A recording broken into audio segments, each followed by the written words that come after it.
Doctor Mohammad ইউনূসকে বলতে চাই, আপনি নোবেল বিজয়ী ফখরুদ্দিনের মতো আপনাকে অপমানজনক ভাবে বিদায় করতে চাই না। তাই বলতে চাই যে সংস্কার সংস্কার করে আর নির্বাচন পেছানোর অপচেষ্টা করবেন না। কোন কোন রাজনৈতিক দল নির্বাচনকে ভয় পেয়ে তারা বলছেন আগে স্থানীয় নির্বাচন দিতে হবে। আরে এই স্থানীয় নির্বাচনের জন্য কি 16 বছর বিএনপি এবং রাজনৈতিক দলগুলো রাস্তায় রক্ত দিয়েছে? এই স্থানীয় নির্বাচনের জন্য কি 16টি বছর সারা বাংলাদেশের মানুষ আন্দোলনে অংশ নিয়েছে? আমরা চাই জাতীয় সংসদের নির্বাচন। ডক্টর মোহাম্মদ ইউনূসকে বলতে চাই, আপনি নোবেল বিজয়ী ফখরুদ্দিনের মতো আপনাকে অপমানজনক ভাবে বিদায় করতে চাই না।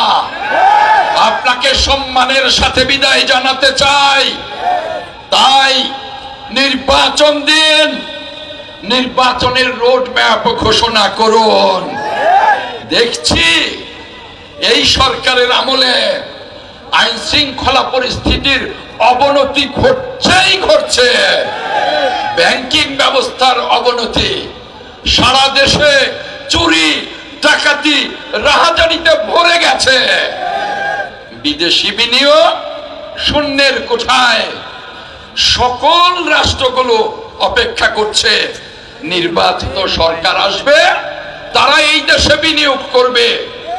নির্বাচিত সরকার ছাড়া সমৃদ্ধি, গণতন্ত্র, ন্যায় বিচার, মানবাধিকার কোনটাই প্রতিষ্ঠিত হবে না।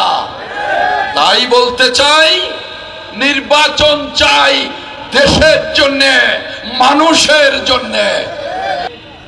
শেখ হাসিনা বলতেন আগে উন্নয়ন পরে গণতন্ত্র।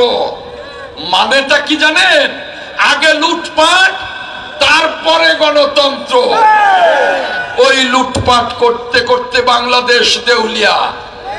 আর এখন দেখছি এই সরকারের ভেতরে এবং বাইরে ষড়যন্ত্রকারীরা বলছে আগে সংস্কার পরে নির্বাচন। এই সংস্কার কিসের সংস্কার? যদি সংসদ না থাকে এই সংস্কারের বৈধতা কে দেবে?